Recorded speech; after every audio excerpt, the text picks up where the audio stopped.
एक मलई करी रेस्टोरेंट स्टाइल बहुत कम समय रे होची आ खाइया पाई भी बहुत भल लगुच। तो आसतु देखा केमती आर प्रिपेरेसन होची। तो प्रथम 4टी अंडा को बॉईल कर दिंतु 10 मिनिट भितर हो।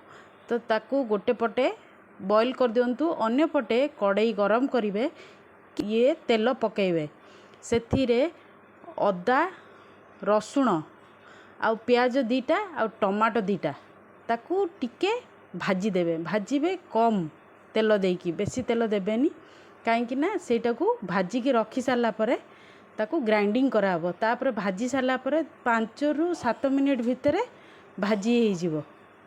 भाजी सारा परे ताकू काढ़ी देबे कड़ाई रू, ताकू गोटे जगह रखीदेबे ठंडा होगा पाई। को अंडाटा को काढ़ी देबे। काढ़ी सारा परे अंडा को तार जमती छड़ा जाए चोपा सेमती छड़े देबे। चोपा छड़े सारा परे ताकू 2 पीस करदेबे।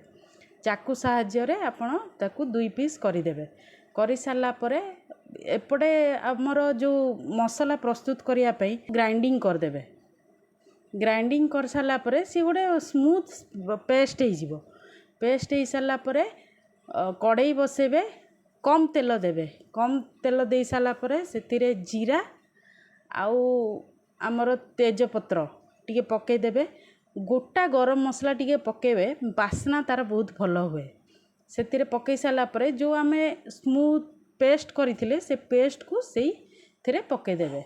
पके सारा परे ताकू भलरे तेल रे टिके फुटिया पे देबे।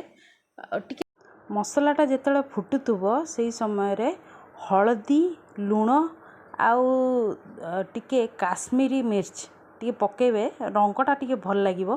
ता सह गरम मसला गुंड, धनिया गुंड आउ जीरा गुंड टिके पकेबे। आउ ता सह कस्तूरी मेथी आज्ञा जदि अच्छी आपण घरे टिके पकांदु, बढ़िया बास्ना हबो। पकई सारा परे टिके ताकू फुटिला समय रे टिके टिके टिके टिके फुटी सारा परे ता बाद टिके पानी दउथुबे।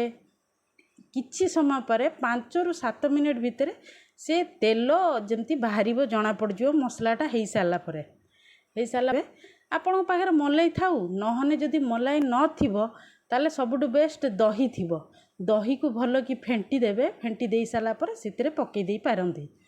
तापरे आपण जो अंडा को काटी थिबे से अंडा को ता देरे मिसई देबे। मिसई सारा परे ताकू टिके समय छाड़ी देबे। 2 ରୁ 3 मिनिट भितर सेटा हे जिवो। बेसी समय ताकू किछि समय परे ता देहरे टिके धनिया पत्र पकांतु, बहुत भल लागिवो आज्ञा। 3 मिनिट परे प्रस्तुत हे जिवो आपणकर एक मलई करी। आपण मानकू केमिति लागिला एक मलई करी निश्चित लाइक करंतु आउ कमेंट भी करंतु। आ मो चैनल हैला मीडिया किचन ताकू सब्सक्राइब भी करंतु। धन्यवाद।